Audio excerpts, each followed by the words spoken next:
40년 전에도 선배들이 읽으라고 했던 책이고 지금 이 시간에도 서울대학교 권장도서로 선정될 만큼 또 이 책을 중요하다고 생각하는 이유는 어디에 있을까요? 당시는 필독서는 아니고 이게 금서였습니다. 지금 현재를 살아가고 있지만 나름대로 자기만의 관점, 생각을 가지고 있어야 한다.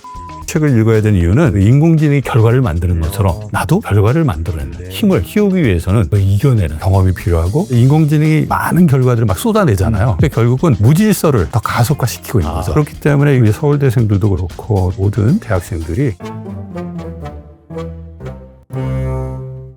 여러분 안녕하십니까. 책을 통해 사람의 마음을 들여다보는 시간 책과 삶 사람 산책의 김재원입니다. 서울대학교 중앙도서관에 나와 있습니다. 책에 둘러싸여 있으면 왠지 기분이 좋아지는데요. 서점에 가서 새 책에 둘러싸여 있는 기분과 도서관에서 손때 묻은 책에 둘러싸여 있는 기분은 사뭇 다릅니다. 책 좋아하는 사람들은 어떻게 느낄까요? 책 좋아하는 교수님 한 분 모시겠습니다. 서울대학교 교육학과의 신종호 교수와 함께합니다. 어서 오십시오 교수님. 반갑습니다. 네, 반갑습니다. 네. 이 책 더미 사이에서 뵈니까 또 느낌이 다릅니다. 네, 저도 오랜만에 이렇게 서울대 도서관에 오니까 정말 옛날 생각이 많이 납니다. 네, 실제로 서점에 가도 기분이 좋고 도서관에 와도 기분이 좋은데 그렇죠. 이게 새 책에 둘러싸여 있는 기분과 손때 묻은 책 사이에 둘러싸여 있는 기분이 묘하게 다르네요. 그러니까 오래된 친구, 새로 생긴 친구 이렇게 좀 구별해도 괜찮을 것 같아요. 제가 책을 친구로 많이 비유를 하는데 오래된 친구들을 보니까 어떻게 지내서 반갑기도 하고 얘기를 좀 나누고 싶은 그런 마음도 생기잖아요. 오래된 친구들이 또 이름표를 다 달고 있어서. 그러네요. 네. 책 정말 좋아하시죠? 네, 책 읽는 거 좋아하고 그게 전 직업입니다. 이거 한번 세 보셨어요? 그동안 책을 얼마나 읽었을까? 한 1,500권에서 2,000권. 1,500명의 생각이 지금 머릿속에 들어와 있다는 얘기이기도 한데 책 읽는 루틴 같은 게 있으세요? 저는 책상에 그냥 책을 일단 열어놓습니다. 그러면 아무래도 보게 되죠.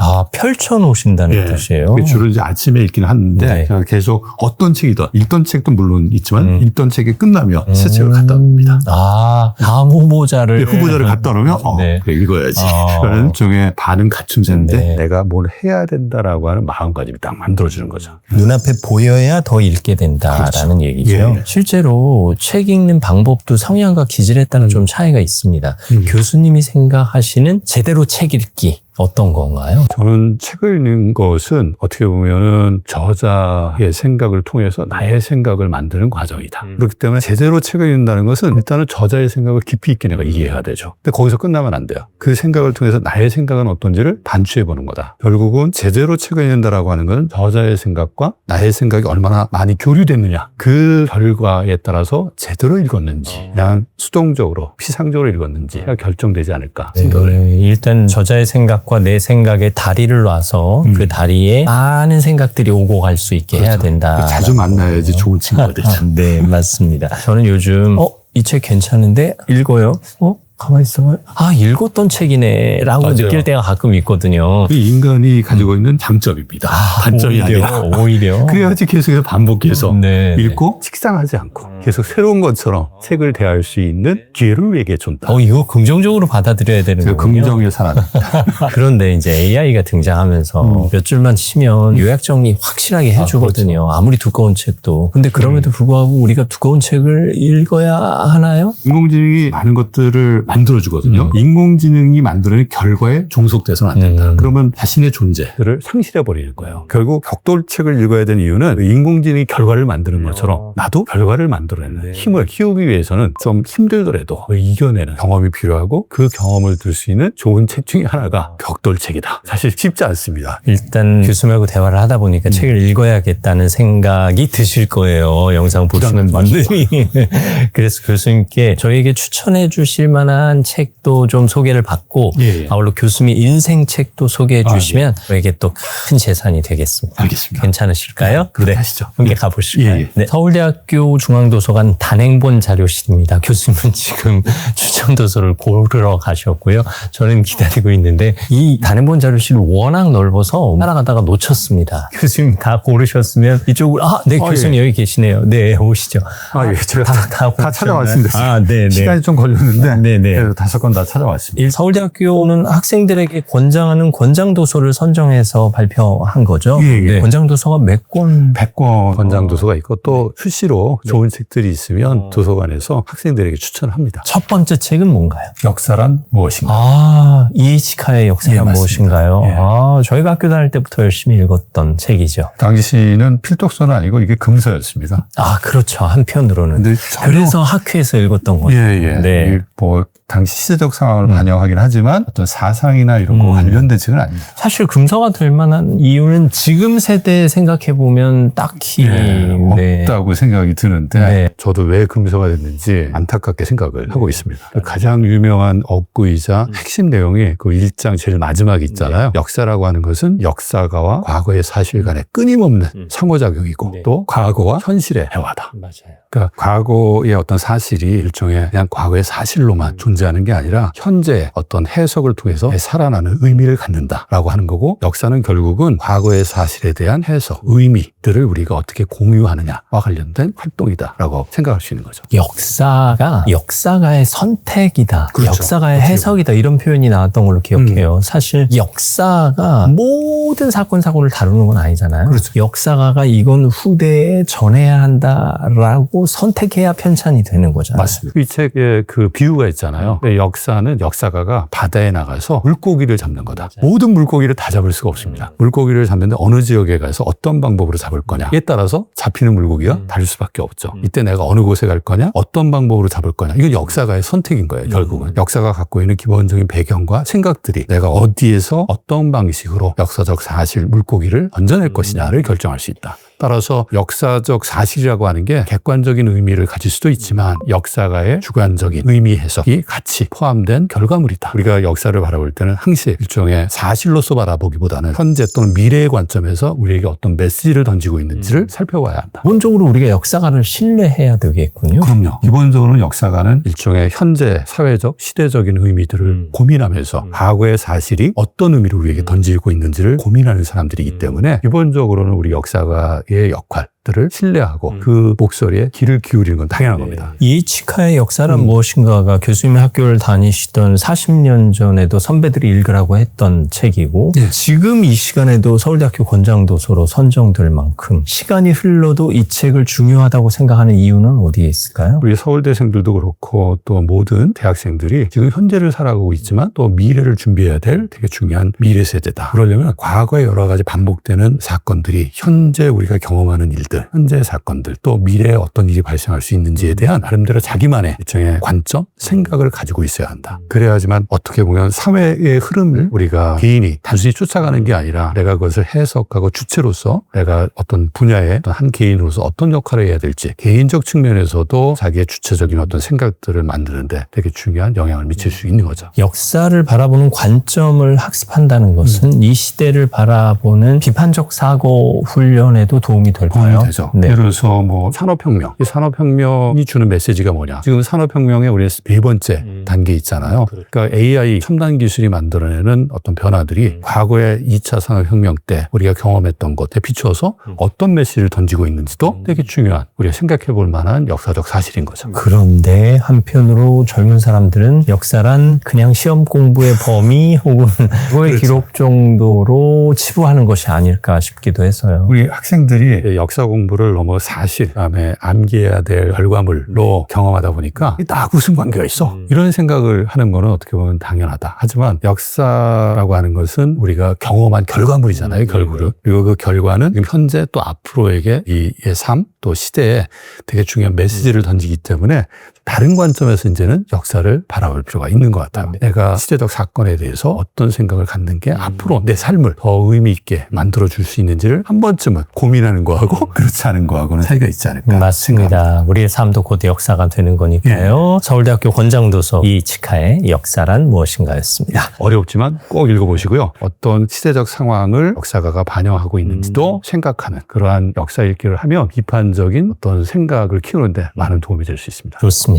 이에치카의 역사란 무엇인가였고요. 다음 책을 볼까요? 두 번째 책. 이 책은 그렇게 어렵지는 않은데 엔트로피라고 하는 책입니다. 고전입니다. 네, 일종의 필독서입니다. 예, 맞습니다. 네, 그리고 이제 인문계 사회과학을 전공하는 학생들도 반드시 읽어야 하는 책이죠. 예, 맞습니다. 네. 엔트로피의 원리를 좀 간단하게 설명해 그러니까 주시죠. 엔트로피라고 하는 개념이 연력학 2법칙에서 네. 나오는 건데 우리가 갖고 있는 에너지라고 하는 것이 일종의 계속해서 질서 상태를 유지하는 것이 아니라 우리가 그것을 사용함에 따라서 무질서한 상태로 유용한 상태에서 무용한 상태로 전환된다라고 하는 개념이 바로 엔트로피라고 하는 개념이죠. 네, 질서는 무질서를 향해 나간다. 그렇죠. 네. 이게 참 역설이죠. 그러니까 무질서가 질서로 향해서 네. 나가야 되는데 이 리프킨의 관점에 의하면 우리가 성장이라고 하는 과정의 이면을 보면 질서에서 무질서로 사회가 변화되어 오고 있다는 거죠. 우리가 일상에서 발견하는 그 증거가 저희 집 아들아이 방이 정리를 해놔도 질서에서 그러네요. 무질서로 나가버립니다. 네.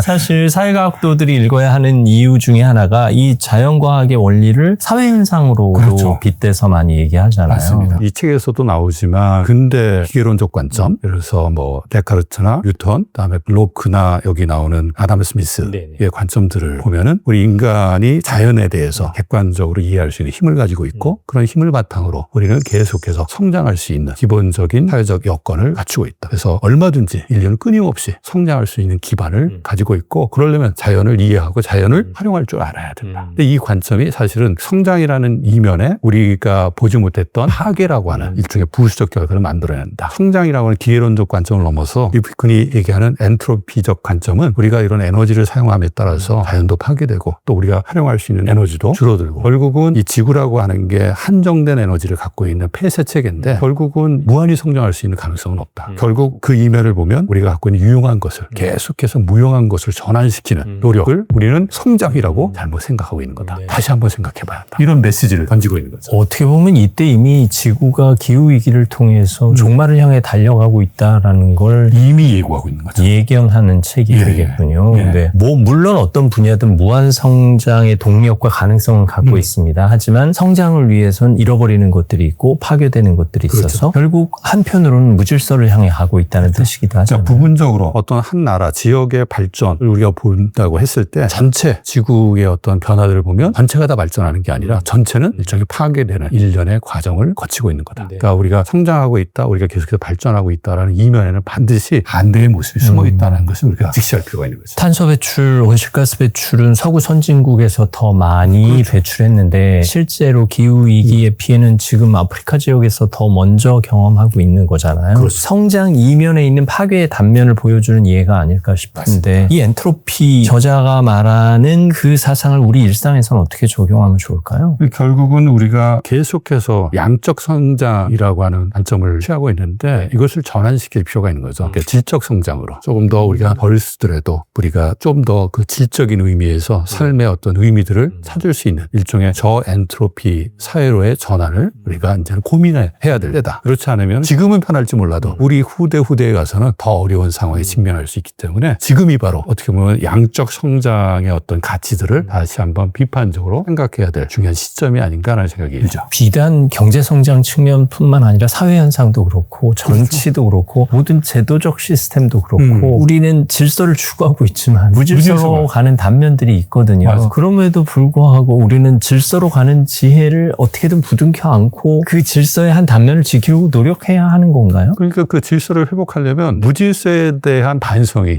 선행되어야 한다라고 하는 게 리프킨의 메시지인 거죠. 네네. 사실 우리가 왜 성장하려고 하느냐, 좀 더 좋은 삶을 위한 건데 그게 물질적인 삶을 위한 것이라면 한 번 더 다시 생각해 볼 필요가 있다. 서로 우리가 삶에 대해서 조금 더 의미 있는 삶을 물질의 혜택을 넘어서서 서로 간에 이렇게 공동체 안에서 서로 나누고 또 그 삶의 경험들을 축적시킬 수 있는 그리고 에너지를 가능한 한 많이 쓰지 않는 방식으로도 얼마든지 좋은 사회를 우리가 만들어갈 수 있다. 사실 이게 우리가 갖고 있는 어떤 발전관하고는 아주 반대되는 메시지죠. 그래서 이중적인 메시지를 주고 있는 게 아닐까 맞습니다. 싶기도 한데 에너지 최소화 말씀하신 대로 이제 해결책의 한 단면이 될 수도 있어요. AI가 등장하면서 사람들도 사실 이제 노력을 좀 덜하는 시대가 됐어요. 이게 어떻게 보면 인간의 영역과 능력이 확장돼야 되는데 인간의 활동폭이 좀 줄어드는 게 아닌가 하는 생각도 들어서요. 그 AI하고도 좀 연관해서 생각을 해보면 인공지능이 많은 결과들을 막 쏟아내잖아요. 근데 결국은 무질서를 더 가속화시키고 있는 거죠. 지식 생태계 입장에서 봤을 때는. 그렇기 때문에 이 무질서 속에서 질서를 만들어내려고 하는 노력이 필요하다. 리프킨에 의하면 사실 연역학 2법칙에 의하면 사실 지식이라고 하는 거, 지혜라고 하는 것은 얼마든지 우리가 질서의 상태로 전환시킬 수 있지 않을까 생각을 해요. 그러려면 그러려면 그 쏟아지는 정보 중에 질에 대한 말씀드렸는데 양질의 정보가 뭐냐. 이게 필터링 할 수 있는 능력을 키우는 거. 이거 되게 중요하죠. 모든 정보가 다 중요한 건 아니잖아요. 무질서한 정보들을 그냥 개별적인 정보로 그냥 소화하지 말고 그것을 어떻게 구조화해서 하나의 어떤 의미 있는 정보로 내가 묶어낼 거냐. 이거 묶어냈다고 했을 때 우리 삶하고 또 내 분야하고 이게 어떤 관계가 있느냐를 자꾸 생각할 수 있어야 한다. 그래야지 리프킨이 얘기한 것과 반대로 우리가 질서 상태를 AI 시대에 회복할 수 있지 않을까라는 생각도 듭니다. 이 책에서 얘기하는 것 중에 제가 꼭 한 말씀 드리고 싶은 게 우리가 기술의 진보가 모든 문제를 해결할 거라고 생각하지만 이분이 한 얘기가 있어요. 기술은 새로운 에너지를 생산해내지 못한다.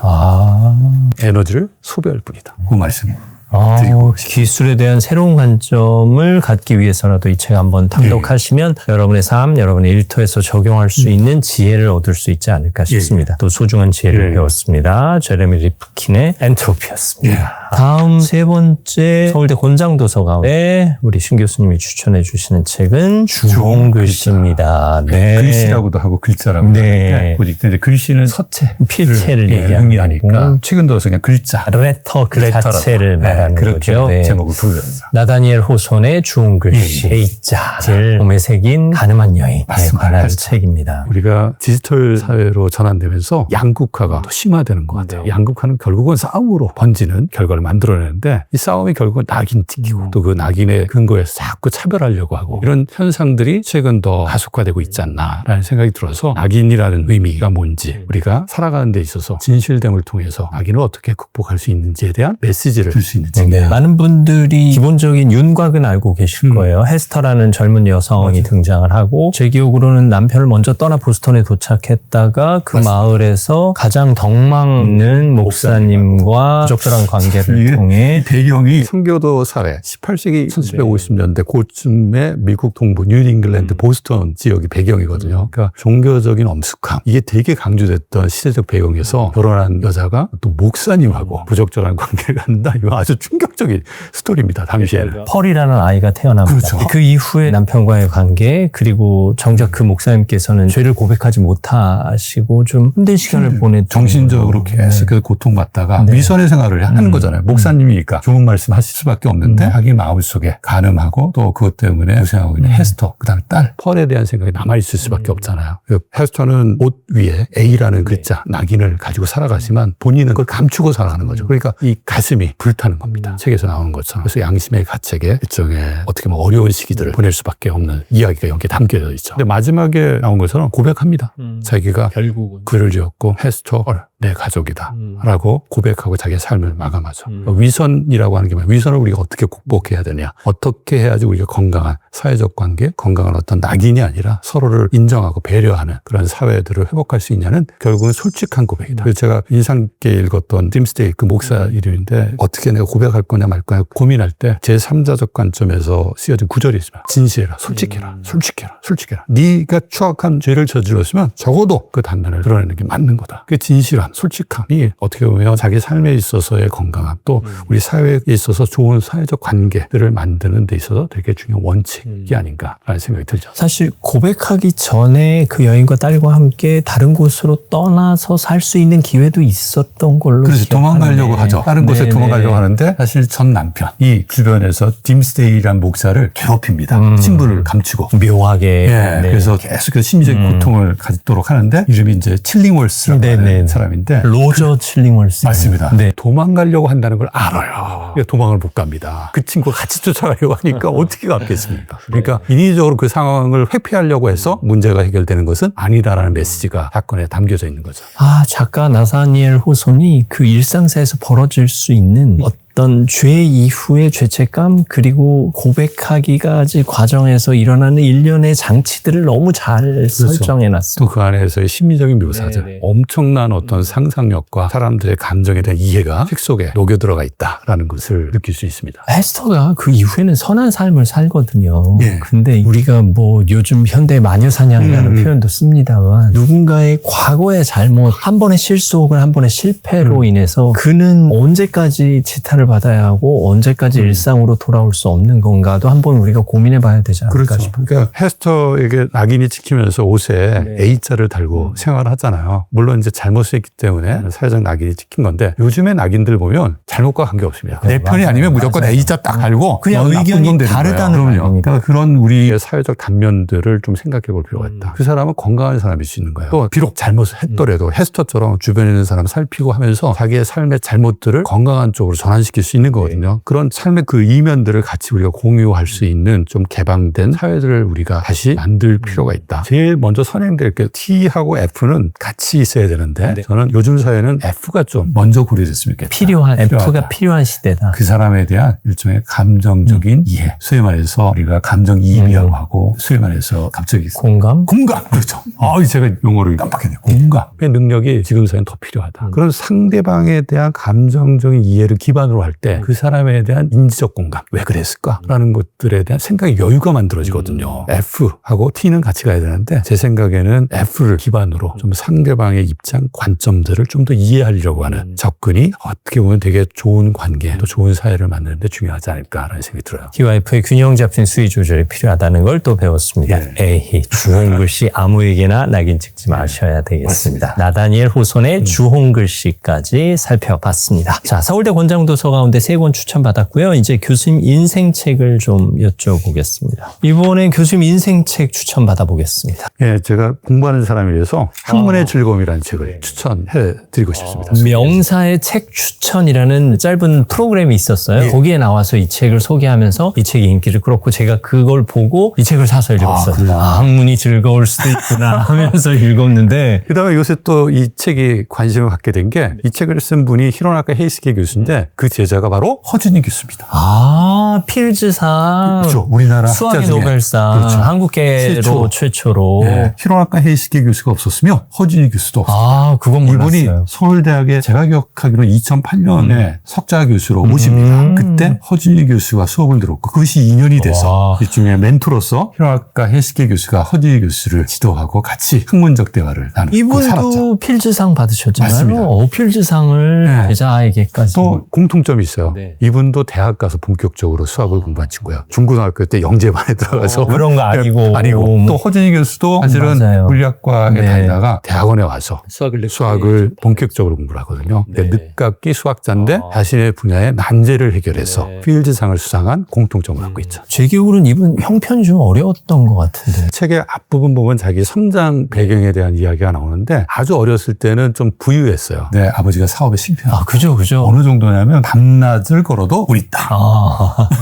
그 정도로 부자였는데 원래는. 네, 원래는. 근데 사업에 실패하고 난 다음에는 되게 어려운 시기를 경험하죠. 근데 아버지가 대단한 사람이 게 보통 사업에 실패하면 우리 어른들은 방탕한 시간을 좀 보냅니다. 술 마시고 그냥 피로는 자고. 근데 그렇게 부자였던 사람이 실패하고 난 다음에 바로 행상을 시작합니다. 대단한 거죠. 대단한. 그 아버지의 그 근면함을 이 히로나카 헤이스케 교수가 배우죠. 그래서 끈기를 강조하는 이유도 아버지의 영향하고 관련이 있어요. 이분이 말하는 학문의 즐거움은 뭔가요? 생각하는 즐거움. 포기하지 않고 내가 원하는 결과를 계속해 만들어내는 즐거움이에요. 결국은. 그러니까 학문의 즐거움에서 강조하는 건 뭐냐면 내가 어떤 공부를 할 때 어떻게 보면 그 순간은 되게 어려울 수 있잖아요. 근데 그 과정을 계속해서 겪고 나면 내가 어떤 현상에 대해서 다룰 수 있는 능력, 지혜를 갖게 되고 그것이 나를 성장시켜주는 큰 즐거움으로 돌아온다. 그 성취감은 이로 말할 수 없다. 내가 성취하는 일련의 어떤 성장의 과정들이 학문을 통해서 나에게 주어졌고 그런 의미에서 학문이라고 하는 것은 나에게 있어서 되게 중요한 인생의 어떻게 보면 친구일 수도 있는 거죠. 특히 수학이라고 하는 게 생각을 통해서 새로운 결과물을 만들어내도록 요구한 학문 분야니까 정말 그 수학을 만나서 내 삶이 정말 다시 태어났다라고 하는 스토리를 담고 있는 책입니다. 그 수학자가 이런 책을 쓰셨다는 게 어떻게 보면 관점의 전환이잖아요. 네, 결국은 자기의 어렸을 때부터 나중에 필상 이후 여러 가지 성장의 스토리를 다서전적인 의미에서 담은 책인데 이 책을 통해서 우리가 학문의 즐거움도 우리가 생각해 볼 수 있지만 내가 어느 한 분야에서 어려움을 딛고 성공하는 데 있어서 되게 중요한 자산이 뭐냐를 생각하게 하는데 중요한 메시지를 주는 책이 아닌가 생각을 합니다. 끈기와 반복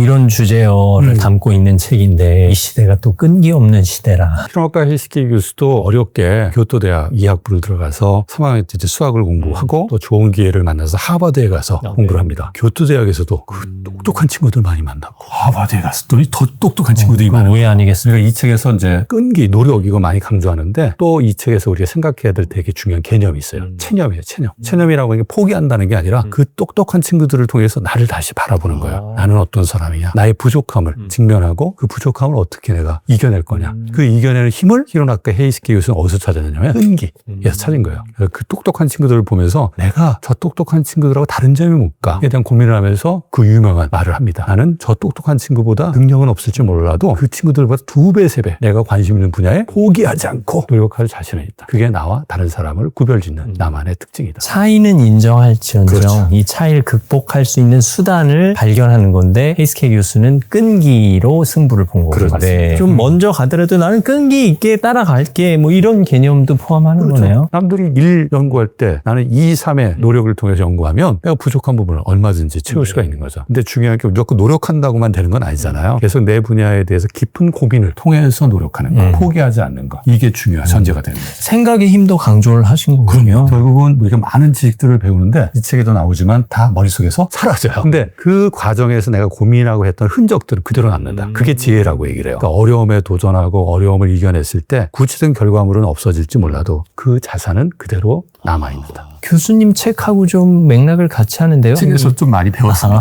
네. 신종호 교수님의 인생책 히로나카 헤이스케 교수의 학문의 즐거움 소개해드렸습니다. 한 권 남았습니다. 이방인을 가지고 오셨군요. 이 책은 마찬가지로 제가 첫 책이 역사란 무엇인가였는데 제가 대학 때 읽고 너무너무 좋아서 계속 읽었던 책이었습니다. 메르소라는 주인공이 이제 어머니 장례식에 가면서 글이 전개되는데 충분히 애도하거나 추모하지를 않나요. 그 모습이 주변 사람들뿐만 아니라 독자에게도 좀 생경하게 다가가죠. 네. 이 시절에 이럴 수 있을까 싶었는데 결국 애도하거나 추모하지 않은 것 때문에 결국 좀 치명적인 결과가 나타나죠. 사형 선고를 받는 이유고요. 네. 왜 사람을 죽였는지 그 이유에서 결정되는 게 아니라 메르소의 이전에 기존의 사회하고 동떨어진 모습들이 그 판단의 이유로 활용이 되죠. 이웃 사람이 여자친구에게 복수하는 걸 도와줬다가 맞아요. 이웃에 사는 이제 친구라고 하는 레몽이라고 하는 친구가 자기 여자친구하고 이제 좀 사이가 안 좋은데 사이가 안 좋으니까 혼내주고 싶은 거예요. 골탕 먹이는 거군요. 네. 그것을 아무 생각 없이 도와주다가 나중에 여자친구의 바를 아주 우연한 일 때문에 우발적으로 태양빛이 너무 강렬해서 죽인 사건을 만들어내죠. 근데 재판 과정에서 이 사람이 그를 왜 죽였느냐 보다는 엄마 장례식에 가서 애도도 안 하고 울지도 않았대. 그리고 끝나고 여자친구랑 극장 갔대. 이런 게 조명을 받잖아요. 맞아요. 코미디 영화 보고 전혀 뭐 장례식 할 때 엄마 얼굴도 보지 않겠다고 하고. 근데 사실 나중에 고백을 하잖아요. 왜 죽였는지 자기 솔직하게 얘기해. 아주 솔직하게. 뭐라고 얘기하느냐. 그냥 태양이 너무 강렬해서 나도 모르게 사람을 죽게 됐다. 그랬더니 사람들의 반응이 뭐냐. 그럴 리가 있어. 솔직함을 인정해 주지 않는 거예요. 자신이 기대, 관습에 적응하지 않으면 거기에 부합하지 않는 행동들은 전부 다 이해할 수 없는 것들로 치부하는 그런 모습들이 소설에서 다루어지죠. 사실 메르소는 거짓말을 한 게 아니잖아요. 거짓말을 한 게 아니고 그리고 엄마 장례식장에서 보인 행동도 있는 그대로를 표현한 거예요. 근데 그 행동은 우리 사회적 간섭, 기대에 의해서 아주 나쁜 행동으로 평가받죠. 그 안에서 개인을 점차 소외되는 경험을 갖게 되고 제목 자체가 이방이죠. 그러니까. 제도나 시스템, 이 체계의 기준과 어긋나는 개인의 행동은 도외시해버리고 이방인 취급을 해버리는 개념이에요. 설령 그가 솔직하다 한들 하나의 개체로 인정을 안 해준다는 거고 여기서 이제 부조리라는 단어가 등장하는 거죠. 이제 우리가 흔히 아는 사회 부조리 뭐 이런 개념하고는 조금 결이 다를 수 있겠네요. 그러니까 사회적인 관심이나 기대하고 다른 생각과 생활의 모습을 갖고 있는 개인들도 있는 거거든요. 개인에게 있어서는 그게 의미 있는 삶일 수도 있어요. 근데 우리가 하나의 잣대만 가지고 그 개인을 재단하게 되면 이방인이 만들어질 수 있는 거죠. 이제 부조리하면 뭐 이치에 어긋나거나 도리에 안 맞는다의 개념인데 이 책에서 말하는 부조리는 그러면 한 개인의 솔직한 감성과 혹은 상황, 사정 이런 것들이 사회적 시스템, 체계와 간격이 벌어졌을 때 이걸 부조리라고 하는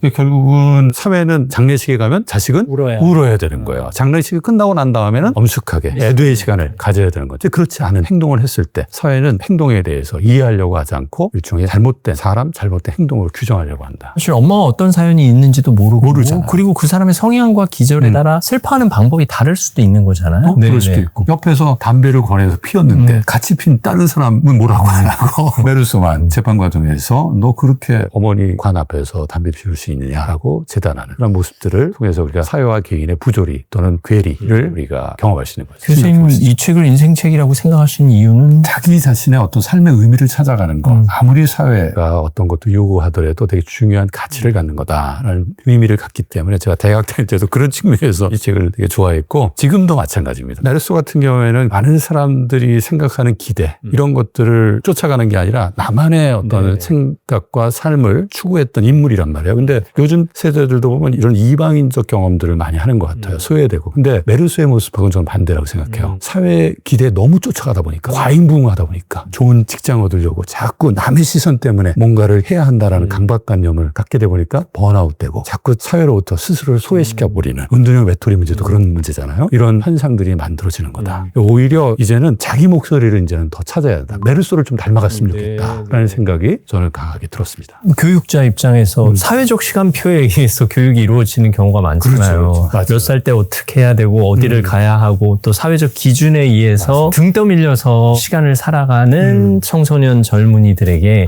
때로는 메르소의 마음으로 내 개인의 솔직한 감정을 들여다보고 내 처지와 상황을 관찰하고 이해하고 발견해라라는 그렇죠. 지표도 되는 거군요. 정확하게 제가 책을 읽을 때 아나운서님 말씀하고 같은 생각을 갖고 읽었습니다. 그렇게 말씀해 주셔서 감사합니다. 알베르 까뮈의 이방인 어떤 분들이 읽으면 좋을까요? 뭔가 내가 지쳐있다. 자꾸 남의 시선에 의해서 내 삶이 피곤해지고 있다라고 하는 것. 나의 목소리를 찾고 싶은 사람들 한번 꼭 읽어보시면 좋겠다라는 생각이 들어요. 또 삶의 의미가 무엇인지에 대해서 한 번쯤 성찰해 볼 수 있는 좋은 기회도 이 이방인이라는 책을 통해서 가질 수 있다. 저는 이 책을 다시 읽으면서 마지막에 있었던 모든 사람들이 사형수다.